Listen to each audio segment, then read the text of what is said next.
I just want y'all to sing out to Jesus this morning.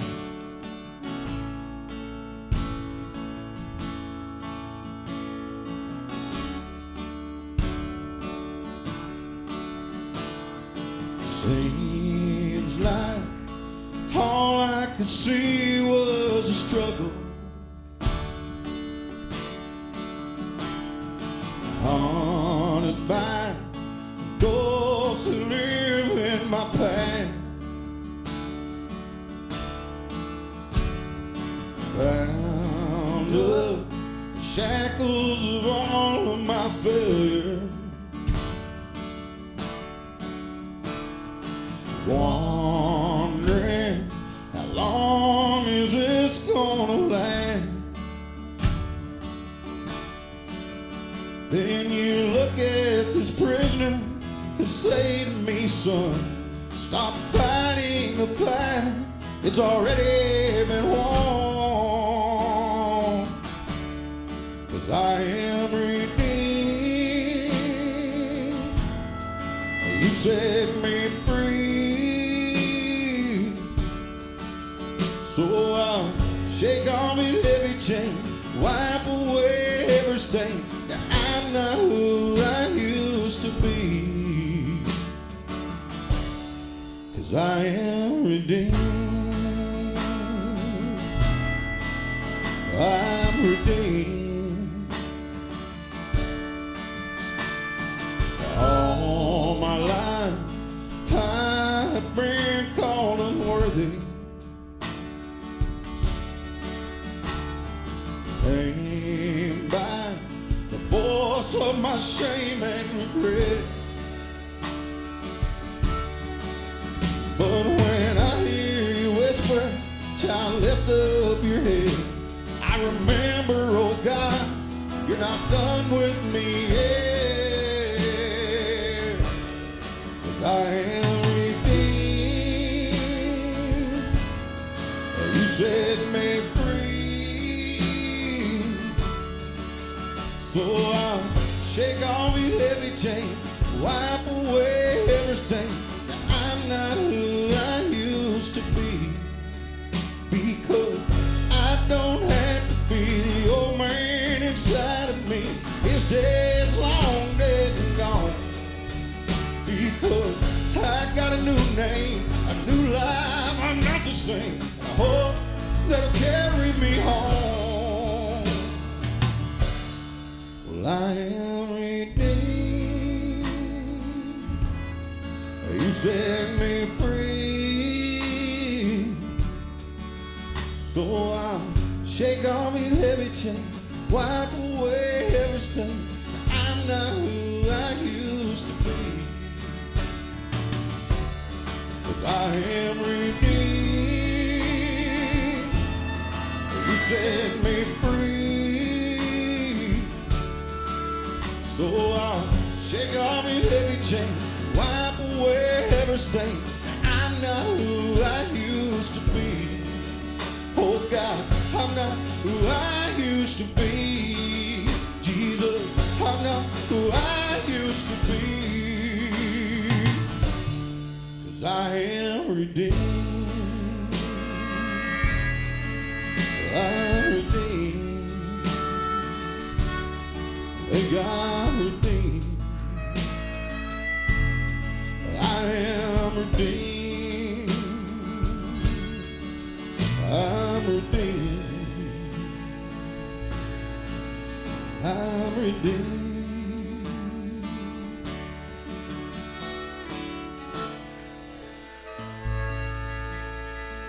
Thank you, Jesus. Folks, religious people, now listen to this carefully, don't get this all messed up. Religious people have a hard time sharing their God. You know that? They really have a hard time sharing their God. Christians, believers, don't have a hard time sharing their God. But religious people have a hard time sharing their God. Because you got to do it a certain way. You got to make sure that you follow their rules and their regulations. And you can only do it their way. Well, the Jewish people was very religious. When it comes to all the rules and the regulation, they were even so religious that not only would they serve God at times, they would serve the idols of the other gods. They wanted a bunch of gods. Well, that's the same thing with the Cuban people. The Cuban people, if they'll accept God and they'll accept Jesus, they'll pray to receive Jesus Christ. But you got to make sure they're giving up all their other gods. And it's pretty hard to do sometimes. But the Apostle Paul went on to, and he looked at this, and he was saying that this was not going to be his ministry. See, our ministry is not to a lot of people. A lot of people just maybe don't feel comfortable in our church because of the way that we worship. Maybe it's our music, maybe it's the way that I preach, or maybe it's our dress, maybe it's whatever reason they don't feel as comfortable here. But they feel comfortable in their church, and that's great. But let me tell you something. When you look at what the Apostle Paul said, when he said, here in the last verse there, it says, God has called me to go to the Gentiles. The Jewish people became very angry with him. They even became so angry that they said he wasn't even fit to live. Well, now let me ask you a question. Who died and made them God? Listen to what he said. Here in verse 22 it says, and they listened to him until this word, and then they raised their voice and said, away with such a fellow from the earth, for he is not fit to live. Now wait a minute. How can they determine? Because God is expanding the gospel to all of the world that Paul is not fit to live. Why are they saying that? Because of something that God is doing, that Paul is not fit to live. Paul is fit to live because he is following the gospel of Jesus Christ. And they cried out and tore off their clothes and threw dust in the air.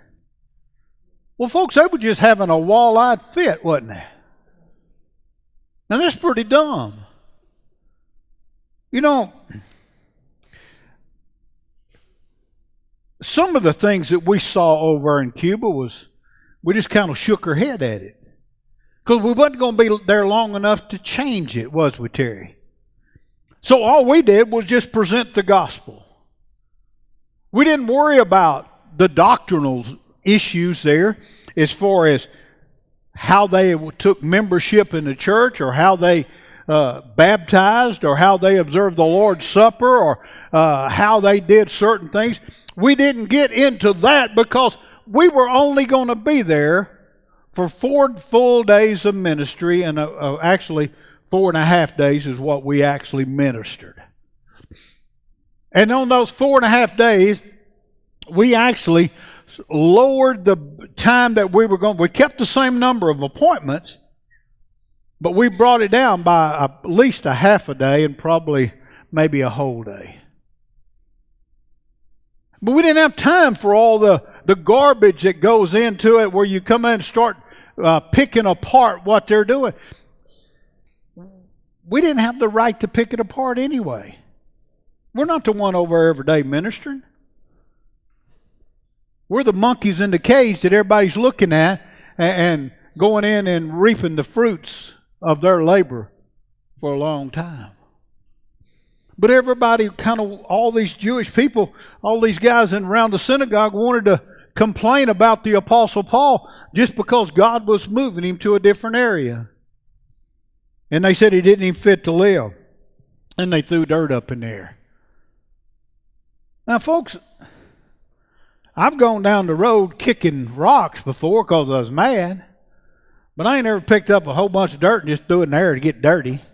I never liked to take a bath when I was young that much anyway. But that's what they did. Then it says, and then so they called the commander, come down there, see what was going on, commander of the barracks, and they were going to take Paul, and they tied him up, either behind his back or in front of him. they put basically a rope around him or a string around him. They tied him up.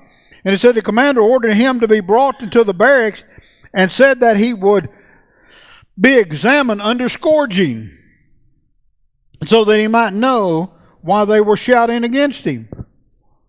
In other words, he was going to bring the Apostle Paul in, and he was going to beat a confession out of him.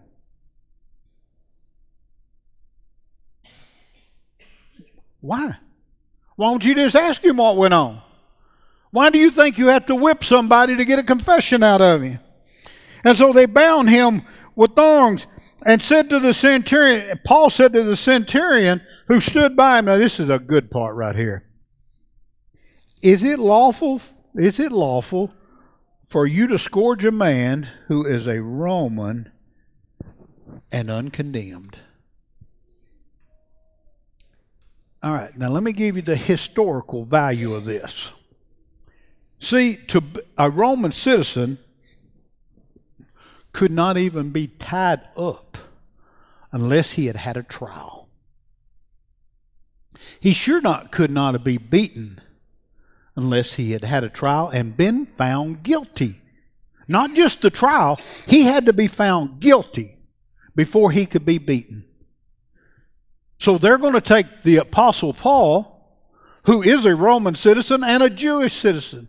He is a Jew among the Jews. So in other words, what he could do is he could track his lineage all the way back to King David. And he spoke the Hebrew language. So he says, is it right to scourge a man or whip a man who is a Roman and uncondemned? Then the centurion heard that. He went and told the commander, saying, take care of what you do, for this man is a Roman. Then the commander came and said, tell me, are you a Roman man? And he said, yes. And the commander answered, after Paul said yes, he said, with a large sum? I obtained this citizen, and Paul said, but I was born one. I was born citizen. My dad was a Roman. I'm from Tarsus, a Roman city. I was born a Roman. And immediately those who were about to examine him withdrew from him, and the commander was also afraid after he found out that he was a Roman, and because he had bound him.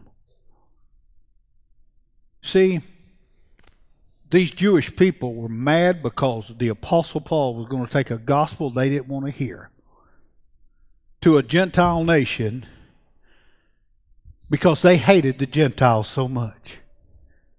Now, a lot of people, when you go to some churches, and there's some churches that I've been in over the years, when you say, we're going on a mission trip, we're going to help a missionary. Why? We got all we can do right here. Well, most of the ones that say that are the ones that also don't do anything. You know those? Y'all been around those, haven't you? They want to tell you how to do something, but their butt's sitting in a chair at home watching television. You know? They want to tell you how to do. You know, they're the same ones that come up to you on Sunday after church and tell you when you preach a message. This always gets me. Y'all better be glad I'm saved. I want to tell you, I wouldn't have read out of that version. Really? Guys, I'm going to tell you, I read out of the New King James. I don't read out of the NIV. I don't read out of the American Standard or the New American Standard. I don't read out of the Revised Standard. Now, if you want to read the same Bible I read, you have to get you a New King James. And the reason I read out of it is because when I was growing up, the only one they had was a King James version. So when I got really educated, I got a New King James version. Not really. It was just a lot easier to read because it didn't have the these and the thous in it. But if you're going to say something, do something. If you want to complain about us going on a mission trip, and you don't, as Apostle Paul, the people was complaining to Paul, then you go on the mission trip. But the people just wanted to complain because Paul said the word Gentile. Well, you know who that was? It was, to them, it was everybody that wasn't them. And so when they had the Apostle Paul arrested, the problem was he had more authority than they had.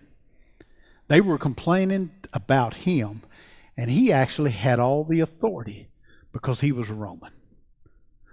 But he also had another set of authority that was given to him by God through Jesus Christ. And so the Apostle Paul had all, they had nothing. See, when the Apostle Paul looked and said this, when he made sure that when that young man knew who he was, I know y'all heard this before, you know. You've read this probably 100 times. But I can just imagine this. This is how we'd do it today. When that policeman arrested him, he kind of whispered, "Do you know who I am?" Y'all heard people do that? It don't work too good, does it? But to them Roman soldiers, when he said, "Do you know who I am?" It worked. It worked. And the Apostle Paul, when he did that, they knew who he was because he whispered one thing. He said, "I'm a citizen. I'm a citizen." Now you and I need to be whispering one thing. Our citizenship should be in heaven. We should be doing the things of God. We should be doing the things like God. The things that Jesus has called us to do, not worrying about the other thing. Now remember, the 28th chapter of Matthew said that we're to go and to teach and disciple people, to get them come into a saving knowledge of Jesus Christ, get them baptized, get them involved in the church. We're to do all of that. But we're also to do it right here at home. We're to do it in the grocery store. A lot of people see me coming in the grocery store, they head the wrong other direction. And I ain't figured out why. But we're to go when we see them in the cleaners, getting their clothes, in the car wash, wherever it's at, we're to say something about people, to encourage them to come to church and to do the things that God has called us all to do.